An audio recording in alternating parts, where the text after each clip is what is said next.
Hello, and welcome back to the Wizard's Respite Sanctorum, the show that's all about TTRPGs, our favorite hobby. Today we have an exciting topic, a topic that I think every GM feels very comfortable talking about, which is villains.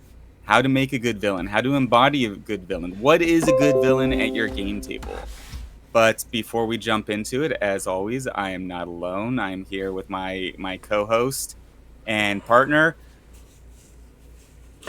Zach. Yeah. That's my name, Zachariah. We're struggling today, guys. We want to get a podcast out, and that's just the facts of it. But yeah, Zachariah with Old Man Gaming here. I am excited about this, though. I like how you said something that everybody, all game masters, enjoy talking about. I don't know if I enjoy talking about it. My villain, I have very bad experiences with making villains in games. Is that right? Yes, it is. I always aspire to make a great villain, and then somebody one-shots them, and I have to scramble to do something else with the game. So that's usually my experience, is spending like 2 to 3 hours like visualizing and conceptualizing a villain in my head for them to just get owned or treated like shit or something like that, like not given the respect they deserve. Like it never works out for my villains. Yeah, I think that is definitely like the quintessential nightmare of every GM. You walk in with 5 hours of planning, you walk out with 1 hour of game of that planning done, and villains definitely are a way to sync planning into your schedule, into your timing, because this is like the big bad, the BBEG. Yeah, and so everything has to center around the villain to some degree. What are they doing? Why are they doing it? Yeah, we'll find out. That's the big problem too. Like for me, well, I don't know if you're done with your intro or we should just get into it. But let's jump into it. We're good. I'm gonna have a hot take on this for everybody out there. Don't spend a lot of time on them. Just don't, unless it is like a required thing. Don't spend a lot of time out of them. Here's what you should do in a game: spend a lot of time on set pieces and fun interactive moments, and prepare yourself for improv. But as far as the villains go, the more time you spend on the villain, the more upset you're going to be, or the more you're going to have to cheat. And I don't like cheating. I've cheated a couple of times in my games, especially when I was younger. I don't cheat anymore. I just make it a habit of like, that's just not the game I want to play anymore. Like when I was a kid, I wasn't willing to accept my villain that I had spent so much time on is dead. So they always like, even, oh, you critted him? Oh, he was almost there. He was dead. Whereas on the sheet, it was like, oh, he was 20 points dead, but I'm just going to have him X day the fight. And like, yeah. And like, the problem is it cheapens the whole thing. Because like, and I realized that, I'm like, if the villain can't actually get it done, it's not fun for everybody around there. So I don't cheat anymore. And I'm going to say this right now to everybody out there.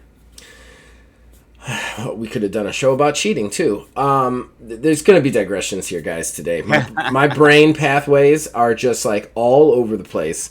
Yeah, we were saying right before we got on that this was going to be we're our villain for the week is Lich, the Lich Lord, because we're a couple of zombies right now. We finished last night recording the two newest episodes of Astral Drive, and then neither one of us got any sleep, and now it is like super early the next day that we were recording this podcast. So our brains we're doing it out of love for you. Yes. So hit that like button. Right. So do the narcissistic thing. Yeah, I mean, I'm not gonna lie to him. I'm doing it out of love for attention. But as far as the villains go, like, it was one of the things. Like, I will fudge every once in a while when like a player is having a bad day, or like you know what I mean, where it's just been like 3 botches in a row or something. I'll be like, oh man, somehow you made it happen. You know. And it'll usually be on an inconsequential roll, like an inconsequential roll, something that like doesn't matter. I'll fudge every once in a while just to give people a confidence boost here or there. I don't cheat on the big combat or the big moments anymore because I just think it's part of it. You know what I mean? It's just part of it now. Like, if the villain dies, he dies, and I have to come up with it. That's how I'm playing the game. When I was younger, though, I wanted my story to get told, which is, again, we've talked about this before on this very show. That's not the way you should game master, in my opinion, trying to just tell a story. But Right. when I was younger, that's what I wanted. So my villain had to survive. He had to be this guy who was just always around and everybody was irritated with him all the time. And I stopped doing that. But the problem is I am a very unlucky person when it comes to things of chance, you know? And everybody out there who doesn't believe in luck, fuck you. You're one of the people who roll really good. Like, that's one. There's two types of people. There's people who roll really good, and then there's people who don't roll really good. And it's the people who roll, thing. It is do an episode on that. Oh man, there. I know people who have been ousted from tables because their rolls were so good that people accuse them of being favorited by the GM, and like. They just roll really good. I've played with them. They roll insanely good. And then there's definitely players, Aether Dios, who do not roll good. Who just Brian, don't. Man. I love Brian too. You can guarantee 4 out of 5 rolls he's going to fail. I don't understand that. And if you guys aren't familiar, Brian's one of the players on one of the actual plays. You know, we do 2 of the actual plays. Mm-hmm. Astral Drive and IP, right? Id, yeah. And I don't understand how that man has survived. Like, all of his bad luck has to be in the dice. It's terrible. All of his bad luck. Otherwise, he'd get into a car accident every other day. You know, he's constantly rolling bad. It's one of the reasons that, like, I never question his dice. Like, and I've had players where, like, I'm playing online because I don't use like an online dice roller. I just trust people, and mainly I trust people because everybody out there, it's a game. We're all there to have fun, and if you feel the need to cheat in a game of pretend where there are no stakes, then you need it more than I do. So okay, you know, like shit, man. If that, I will say this: if you do it every time, I'm probably not gonna play with you anymore. But like if you're cheating in a fucking role playing game, okay. So I just trust people. I tell you what, though, I've never been suspicious of Brian because, like I guess it's a small spoiler, but not really, for last Astral Drive, like, right towards the end of the session, he was hitting 18 after 18, boom, boom, boom. I think it was like 4 or 5 in a row. Anybody else, I might have, in my brain, been like, are you really? But Brian, it's just like 20 episodes of shit rolls. So I'm like, okay, that's fine, man. And then on the opposite side of that, I got a girl at my 5e table who rolled like an extremely good character. Mm-hmm. She brought her. We rolled outside a game and just brought it to session 0 because I trusted all of them. And like you said, if you really need to have that strong of a character, who really cares? Yeah. And I looked at her score and I was like, holy crap! How did you get those scores for your abilities? Like, you just rolled this up. And I made sure she was a little new, so I made sure she knew how to roll the dice correctly for creating a character. And she knew how. I was like, okay, but she kind of felt a little awkward that I asked her. Right. So she was, I'll just roll a new one right now. Right. She rolled a better character. And I was just like, what kind of magic do you have? Do you have magic dice? As a game master, I'd be like, uh-oh. None of my plots are going to happen. I'm not going to be able to twist anything with this girl. Yeah, there's just some people who just roll really good, some people who don't. I am definitely not a good roller. I've never been a good roller. And the thing is with that in mind, as a game master, bringing it all the way back around to the topic that we barely talked about, my villains die. They die. Unless I am cheating, they fucking die.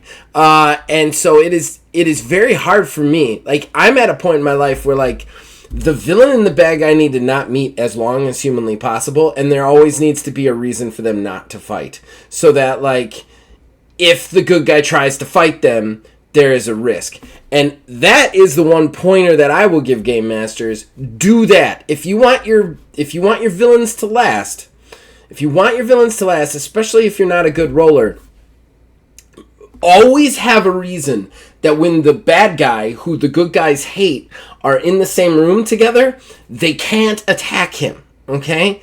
And I don't know, and I guess this is behind the curtain. I'm sure that right now, or at least later when Wiz has had more coffee, he is going to start thinking about the games that I've Game Mastered and been like, oh! And just look at all the bad guys and be like, every time there wasn't a reason to not fight them, they died. Volker, like every time. He's your brother. He's got a Brago up against the wall. There's always a, like, always. If I don't have that, like, in my head, I'm like, all right, I'm making a new bad guy tomorrow. If that's what's happening, if they come face to face, one mano a mano, it's gonna be a death duel, And I'm gonna tell you right now, it's gonna be 3 turns of my bad guy trying to win and getting murdered. And that's actually perfect advice. I was gonna actually kind of say something along those lines. Keep them out of the room. Yeah. Or like in what you just said, I mean, if you put like the stakes were like, okay, it's not just like if I screw this up, everything goes wrong. Mm-hmm. Everything goes wrong. Like, if I kill this guy, then I'm screwed. Right. I need this villain to live in order for me to get out of this room where my friend is pinned up against the wall and I'm locked in a dungeon and like these guys are on the other side of the wall and he's the only guy that can get me out. He knows the passcode, whatever. Yeah. I mean, if you look at Astral Drive Season 1, where you guys were on Axiom, and you look at the villains there, the scariest villains were the fucking cook and the doctor that kidnap Abrego. Why were they the scariest villains? Because Abrego can't roll for shit. So there was a 4-episode fight down a snowy hill. That makes them look so much better. You look at the other villains in season 1, Gull Draxus, Phil owned his ass. And then Volker, Phil owned his ass. And they were scary until he met them. That the only other villain that you had that I think still sticks with Phil was Milo. But Milo, he couldn't kill. Remember? It was just the showdown, and then they were about to draw, and Taya Volk stopped him. I would argue that Taya Volk might also be kind of villainous, and you can't kill her. Like, the good villains are the villains that the players can't just fucking kill. Yeah. And so just make a reason for them not to be able to kill them. I would also say a good tip, just to sidestep a little bit, for making a villain, because the whole idea is you want the players to fear the villain, and you want the players to kind of be emotionally wrapped up in the villain's demise, right? Right. The best way to get that, well, there's 2 good ways to get that. One, the villain has already hurt the players in some way. But again, hurting the players in some way sometimes means conflict, and conflict sometimes gets the villain killed, right? Right. But you can also get the person behind the player upset at the bad guy. So if you're not running something that's a mystery, right? Something that you're not trying to figure out, right? You know who the bad guy is. I like to employ what I like to call cutscenes.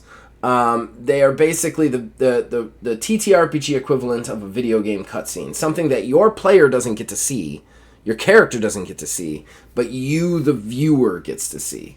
And what I do with this is I usually write it up ahead of time, and it's just very foreboding, and it's basically just like a small little short story of something bad the villain does, something whatever.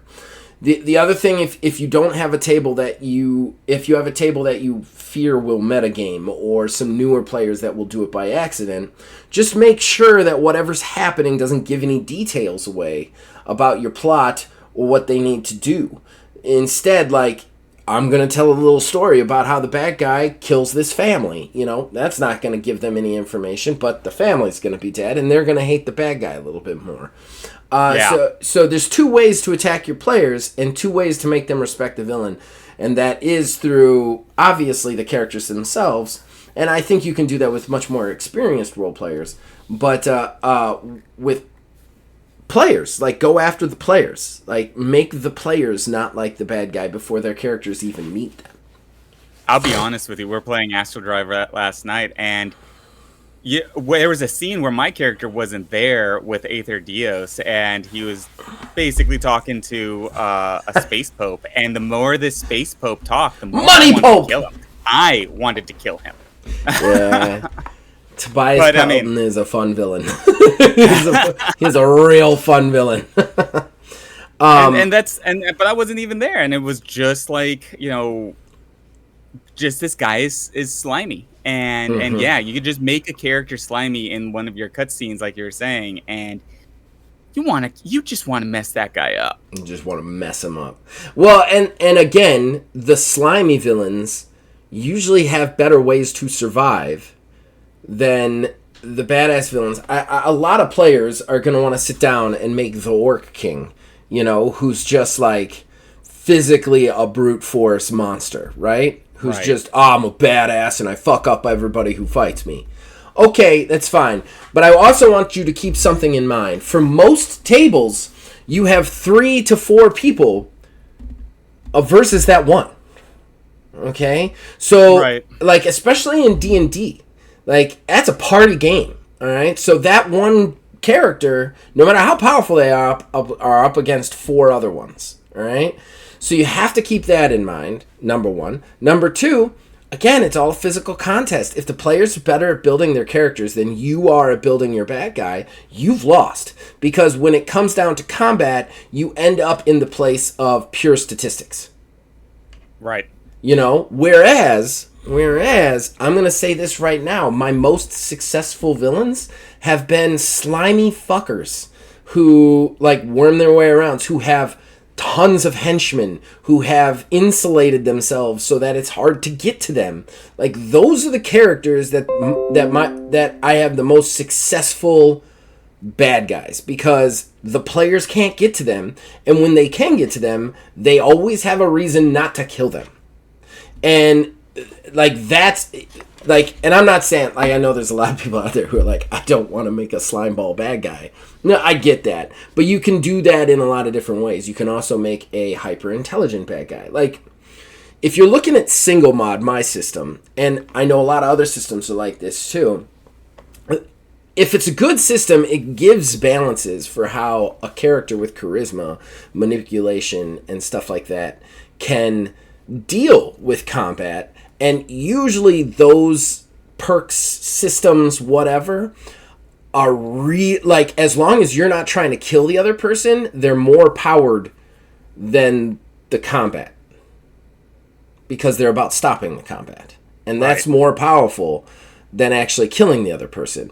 So, like, you make those, like, charismatic, manipulative characters. They're the ones that are like, oh, he's convincing you to do this. You know what I mean? Like characters like that, with abilities like that, and then you get longevity out of your bad guys and some real fucking hate. I tell you what, nobody hates like, everybody in the game hates Tobias Pelton more than anything else, and it's because he is a little slimy shit that every one of you could take, but you can't take him because you can't get to him, and he's got a demon in his head. Like, you know what I mean? Like, Exactly. Yeah, that's exactly it. And when it comes to slimy, what you call slimy, find your slimy comfort zone, I guess. Yeah.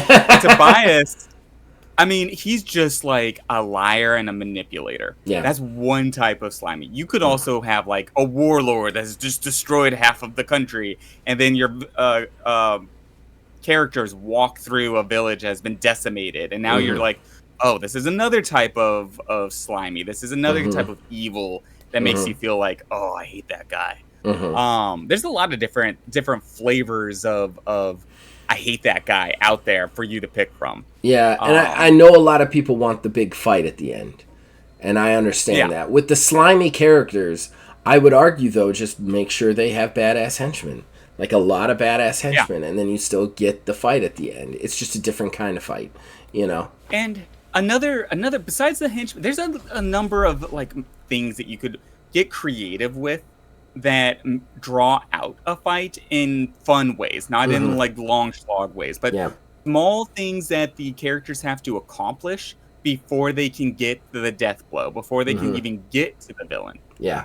Within a combat scenario, one of my favorite combat scenarios, and I'm actually like bummed that I use this on anybody other than the big bad for the campaign, was a Medusa, who every time you cut her, blood would fall from her skin, hit the ground, and a monster would form. Very Jason of the Oh, Argonauts, back yeah. in the day That's style. I old was school. definitely very old school. And I love that all my characters. I didn't tell them that's what they did, so they had to figure out how to kill this monster without cutting her, without like doing any damage that would cause blood to come, like Right. drop to the floor and create more and more monsters. And it created this sense of tension of how do we do this? What are we doing? And they're shouting to each other from across the room and all of this other stuff. And it was a very cinematic scene, and that's all it took. Yeah. So there's little things that you can do just to throw out there Yeah. that block your character that they have to do before they can kill your big bad. And that is an opportune moment when they're not able to get at the big bad, for your big bad to have those moments of maniacal laughter and mockery and just upping the I'm a asshole kind of card, and Yeah. teasing at the characters, Yeah.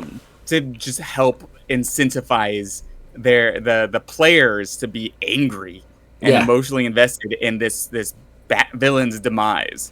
Yeah, the name of the game is self-preservation, and I think that like with the bad guys, like just beware anytime you go into a fight and it's just a straight fight, because a straight fight, those players probably going to pull it off. They have advantages. That's why that's what they're made to do. You know what I mean? Most Yeah. characters, like that's the mostly the purpose for statistics is to spell out combat. Like they've made those characters to do that. So you got to be careful. I would say if we switch gears to actually making a villain, like just from a story perspective, if I give any advice there, it is make a villain with a good reason to be a villain. A reason that like I know I always bring up wrestling. But the best turns in wrestling, the best time a bad guy is a bad guy, is because he thinks he's a good guy. Like that is the best time to make a bad guy. That's the best way to make a bad guy, and it also puts your players in a state of conflict. The wrestling that I'm going to bring up, there's a wrestler on AEW named Hangman Adam Page. He was a good guy for a really, really long time. Really long time. Just straightforward good guy. There's a bad guy named Swerve Scott. Swerve Scott had a whole team of bad guys who would just mess with him. They had these brutal matches, and then Swerve Scott, they did a home invasion plot where Swerve Scott went into his house with his partner and like looked at his sleeping child while he was sleeping, and real stuff like that. However, Swerve Scott is really good on the mic and really good in the ring, so the fans started to like Swerve.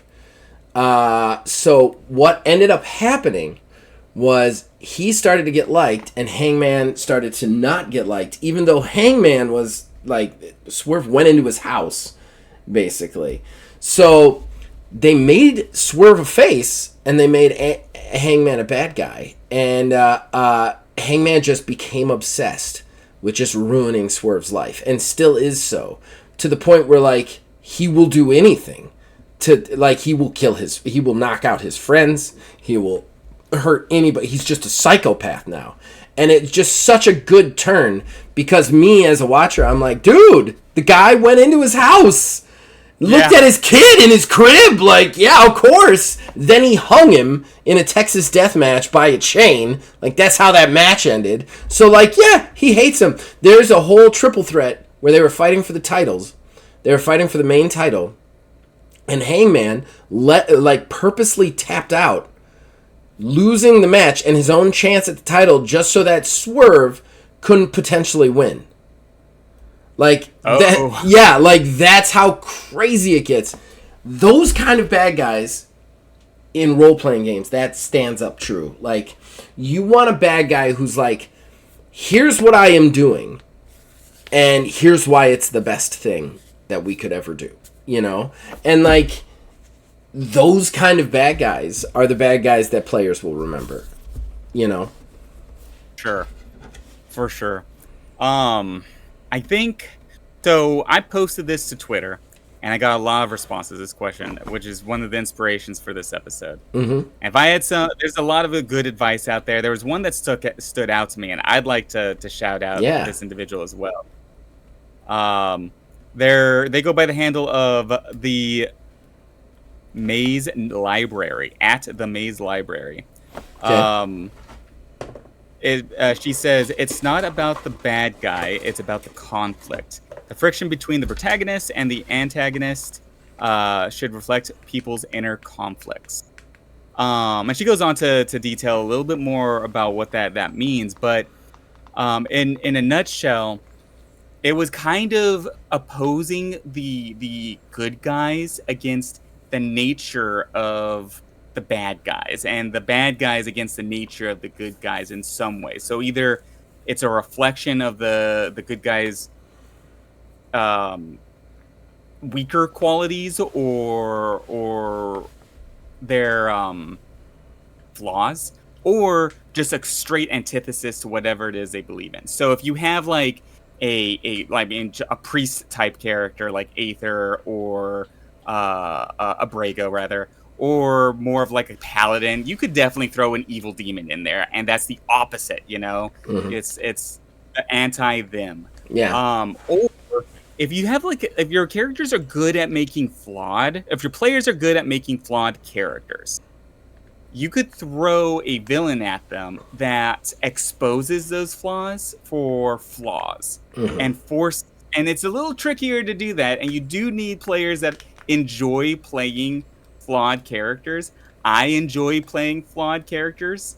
I have a lot of players that enjoy playing flawed characters, and if you throw a character who like points out in some manner like how much the character, the good guy's personality is maybe like a little rough when kind of an asshole, or maybe a little too pretentious, you know, or whatever that flaw might be,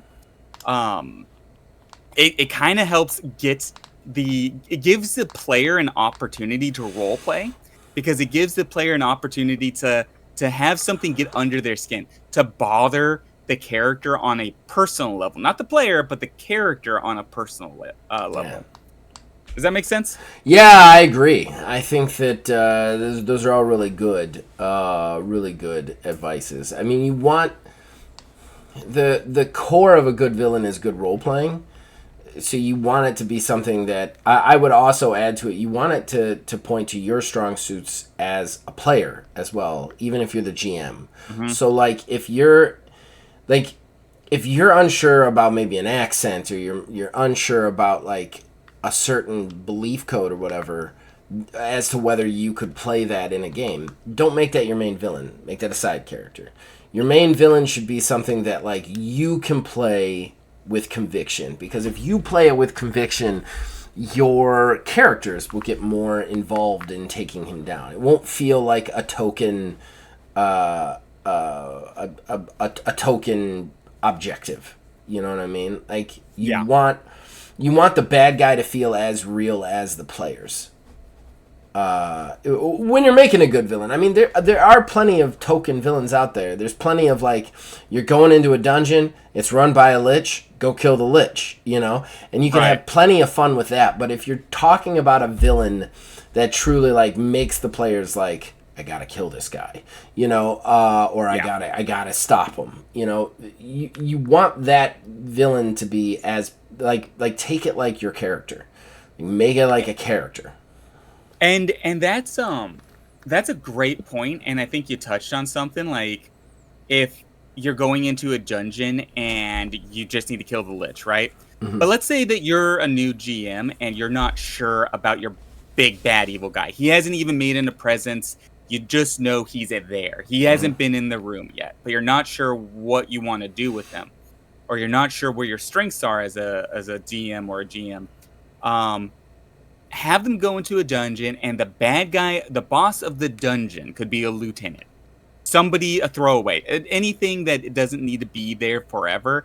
And that's your opportunity to experiment with those accents, experiment with those different personalities, help you find your ground as to the type of character you're comfortable playing when you make your big bad evil guy, your Yeah. primary villain. Now you know, okay, I can't play the arrogant guy. I know for myself, I'm the worst at making the femme fatale. I can't do it. I'm so bad at it. I've tried and failed over and over again. So that's not my strong suit. I'm not going to go in that direction. And if you're a GM that can pull that off, good. I applaud you. More But power I to you. discovered that because I made a lieutenant that was a femme fatale. She wasn't like she was a spy. She wasn't the big bad evil guy. She got killed within the first few seconds, and I wasn't that heartbroken because she wasn't the big bad guy. Right, right. Yeah, it's tough. You've got to definitely kind of like pick your villain to your strong suits. I mean, you want variation, obviously, because eventually your players are going to kill that villain, and you don't want the next villain to feel exactly like the first villain. But you definitely don't want to play something you're weak at. Like, I can't really do a Boston accent very good, so I am never going to make a villain that has a heavy Boston accent. Like, it's just not something I'm doing. Now, I do an Irish accent pretty good.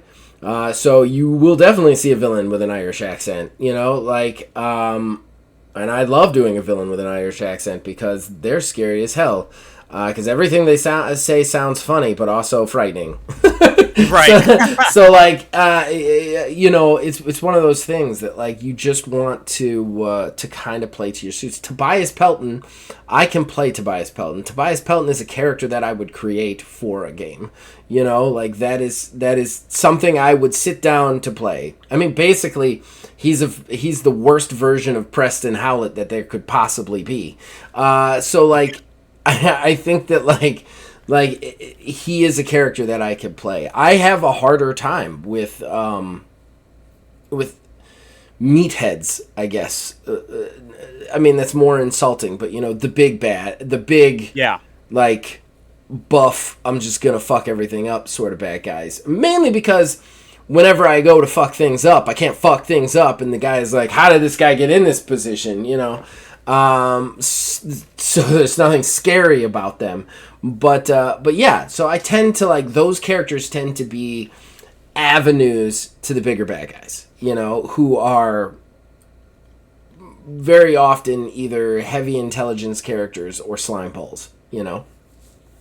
Yeah, For me, exactly. anyway.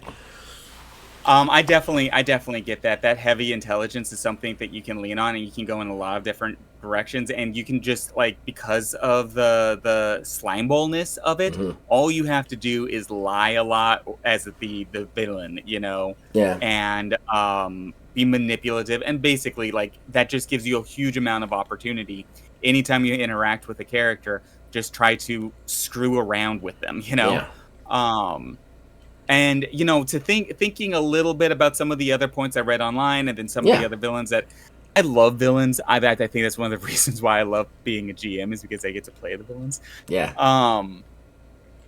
When you're thinking of like the big boss guy, the big strong, like massive, like imposing force, some of the ways that I like to play them and think of them is some of my favorite villains from movies, and my all-time favorite villain, personally, from movies, books, everything, Darth Vader.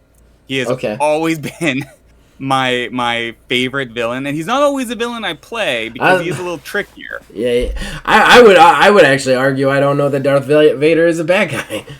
Yeah, It's very hard to figure out from the beginning of that to the end of that. Is he a bad guy? When is he a bad guy? He's a bad guy here, but I don't know if he's a bad guy all the way around. Yeah. Yeah, exactly. By the end of it, you're not 100% sure. The Emperor is definitely a bad guy. This creepy old wizard shooting lightning and giggling maniacally as he's zapping the protagonist. But Vader, does have a change of heart, and you can see why he would have a change of heart through the course of the 3 movies. But at the beginning, you're also like, he's torturing Han Solo, man. Like, he blew up a planet. Well, like he's got some evil. Yeah, he does. I would argue that Grand Moff Tarkin blew up the planet. I think that like it's tricky because if you really look at Darth Vader through the whole thing, right? And that's what makes Darth Vader a good villain is sometimes you can be like, I don't understand why he's a villain. Like, even when it's like, oh, he force chokes anybody who disagrees with him. Yeah, but they're all fucking assholes who work for the Imperium anyway. They're all like basically space Nazis. Why do we care that he's choking space Nazi number 2? Like, I mean, like, I'd be interchangeable space Nazis. Yeah, I'd be more upset when he killed that village of sand people. But even then, he had kind of a weird reason for it. It's the justification. Like, if they can justify it to a point where, I mean, it comes back to empathy, which I think empathy, we talk about it a lot. I think empathy is the biggest tool in a game master's arsenal. And that isn't just for the players. It is also for your NPCs, because you have to be able to stop, look at your NPCs and go, why does this guy do this? Why is he like this? What makes him this way? And if you can do that, you have a fleshed out character, and that insight will allow you to play him 3-dimensionally instead of just like, mwahaha, new evil scheme today, Yeah. Like twisting the mustache. Yeah, exactly. Like, you have to have that, like, that empathetic feel for, like, who you're playing. I recently played the hardest villain I've ever played. Again, I know we've talked a lot about Astral Drive today. I don't know why it's the meat of the day, but super racist religious guy. Not something I spent a lot of time empathizing with, but I had to stop. And when I made this character, I had to think to myself, why is this dude so fucking awful? And and I had to get into his head, and it's murky, and it's yucky, and it's not fun to be in, but you have to find the core of that character. The reason to say, oh, this is why this guy does this. And then once you can do that, you can play the character. It's tough because it doesn't mean that guy's a good guy. He's fucking awful. He's the worst. But, like, at the end of the day, you still have to be able to pretend to be him. And to pretend to be somebody who's evil is to be evil for that period of time that you're pretending to be them. And it's very hard to do, but it is, like, the core of a good game master villain, is being able to, like, understand why the bad guy is so bad. And once you do that, then being able to be bad in his place, Because a good bad guy in a role-playing game isn't a bad guy that you're pretending to be bad. It's you being a bad guy. That's a good bad guy in a role-playing game, is when you are the bad guy. And that's hard to do, Yeah, it is. It is very challenging.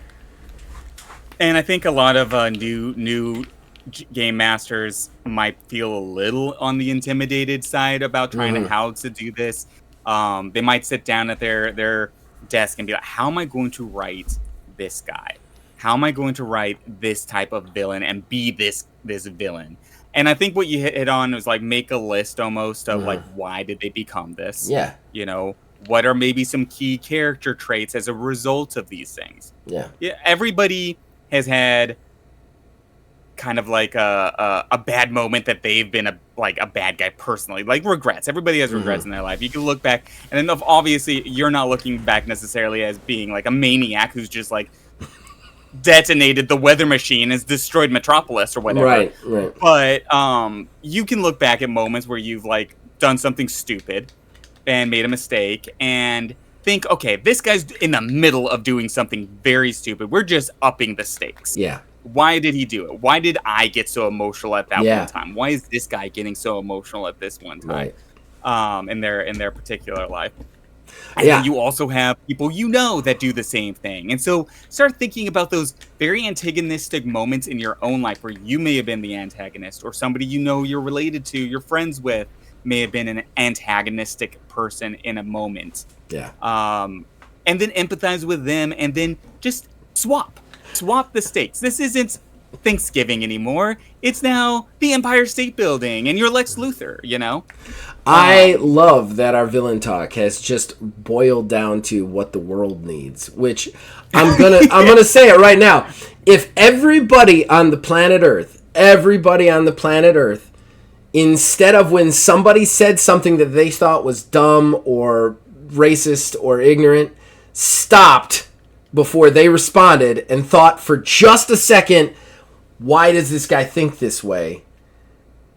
The world would just be a little bit better, man. It'd just be a little bit better. You don't have to think that way. You don't have to think like this, dude. Just be like, oh, okay. I get it. All right. That's fine. You've got a different way of looking at things that's terrible in my opinion. But still, if everybody could just take a second, everybody from all walks of life, I am not excluding anybody here. Everybody from all walks of life, whatever political, religious, whatever belief, just took 2 fucking seconds to be like, why does this guy think this way? The whole world would be better. The whole world would be just a little bit better. And I think that's one of the things that, like, the world as a whole has lost a bit of empathy in the last, 10, 20 years on all sides. So the knee-jerk reaction is not, maybe we should listen to what this guy is saying, not necessarily because of what he's saying, but just, why does he say this?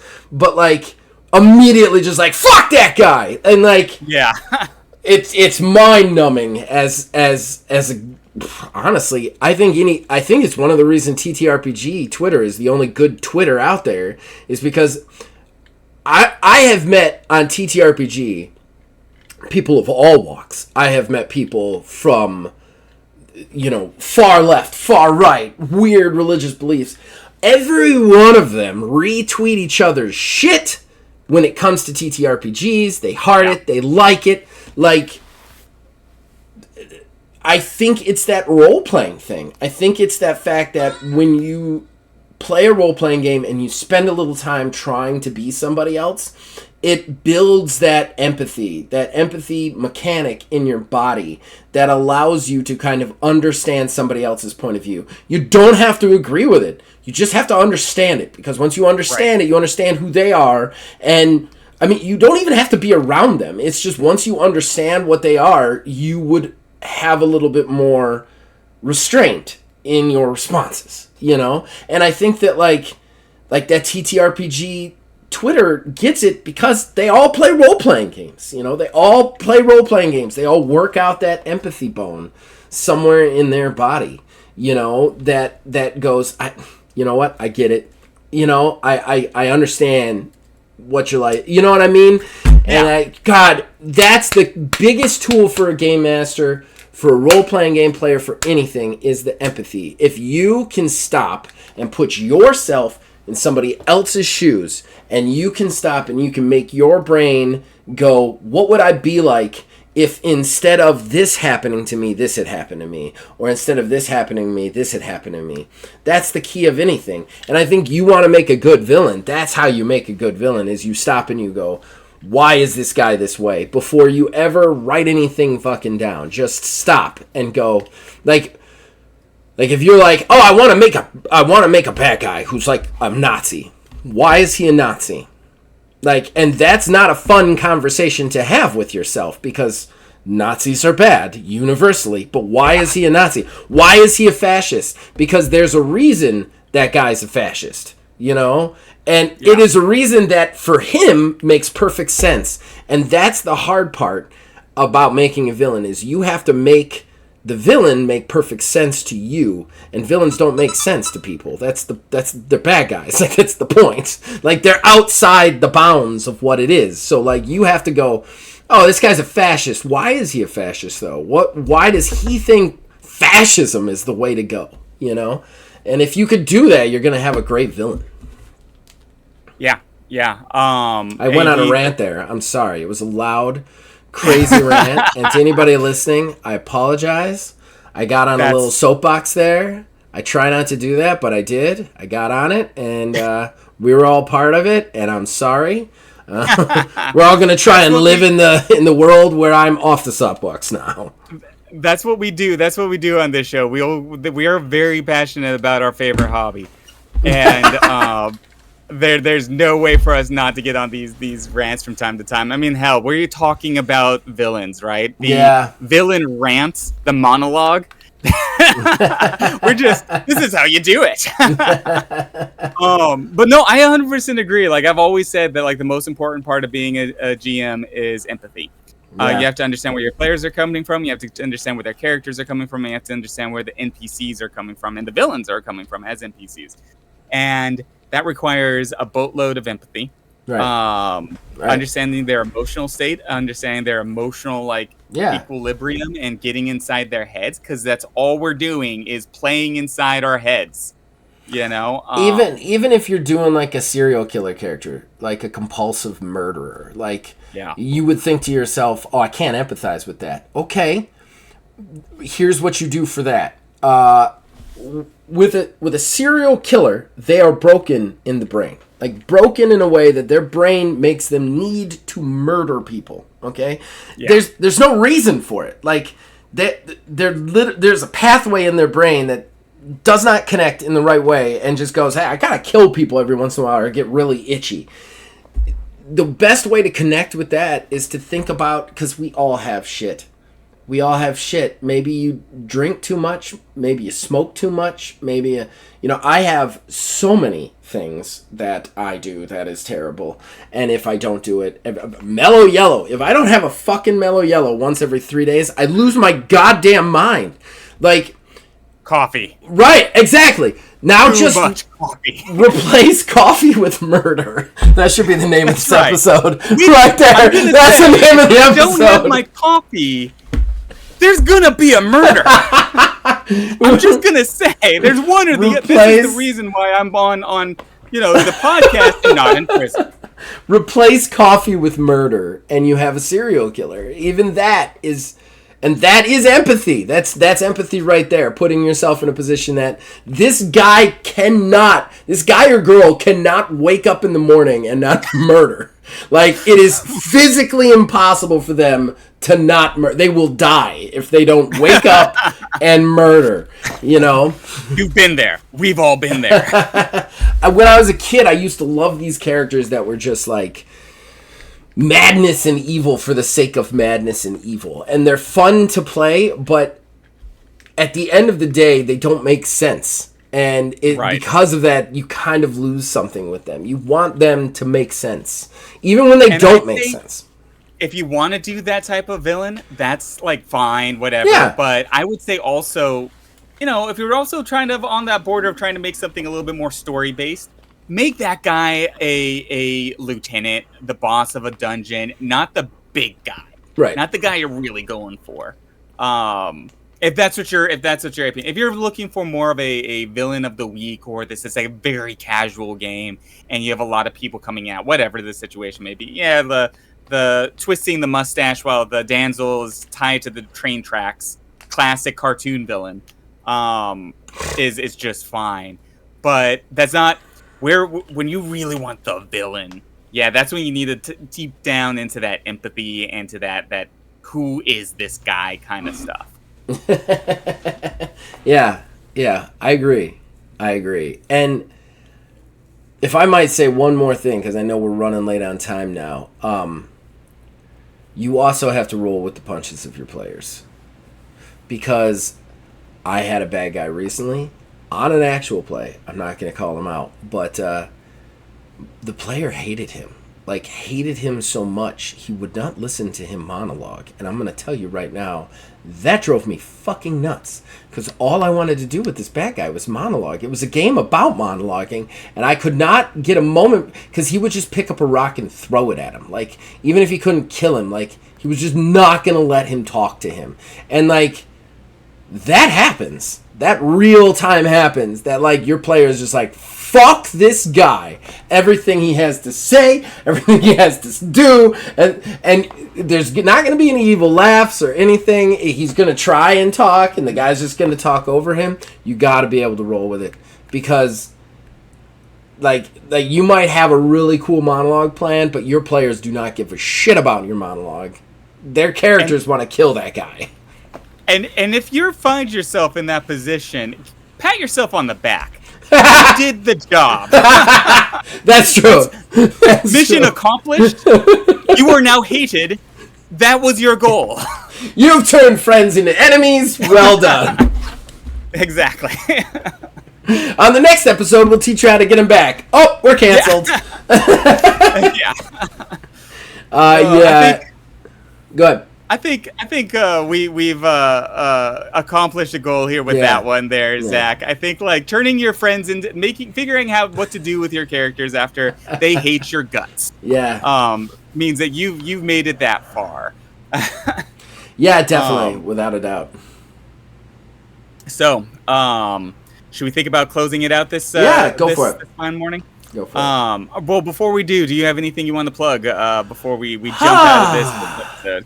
Ordo Scriptorium's playtest sessions have just wrapped up for Season 1. We are planning a Season 2. Hopefully going to get it out in the nearish future, but who knows with timing. I'm really proud of it. I really had a lot of fun. It's one of the ones that I really enjoy listening back to. So please check that out. 6 episodes. They're long, but it's fun. And then on that note, please purchase Ordo Scriptorium. We need money to keep doing stuff, and that's just the way of the world.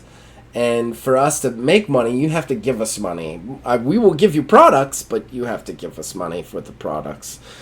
Same with our shirts, which I am wearing one that I designed for the website that I love, and Wiz is wearing his, so we're 1 to 20 covered.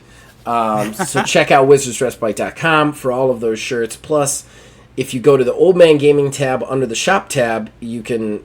Old Man Gaming itself has merchandise as well on there. So go there, buy stuff, please. Otherwise, if you don't buy stuff, just watch our stuff. And if you don't watch our stuff, I don't know how you're listening to us. That is a very good point. Yeah, like, you know, everything that you're listening to is going to be also on the wizardsrespite.com. We have a shop there. I have articles there. We have a few guest writers there. If you want to be a guest writer, definitely drop me a line. You can hit the contact page there. Additionally, you know, everything TTRPG that's done on this channel is either on or going to very soon be on the wizardsrespite.com. Yes. So you're going to have a full catalog of episodes of actual plays, more Sanctorums, more just conversations like this one where we're deep diving into all things TTRPG. So please jump over there if this is your hobby. I think there'll be something for you to check out. And yeah, I think that's just about it. You feeling good, Zach? I am feeling very good, sir. All right. Well, then, for everybody out there listening, thank you for spending your day with us, spending the hour with us. And until next time, keep rolling them dice.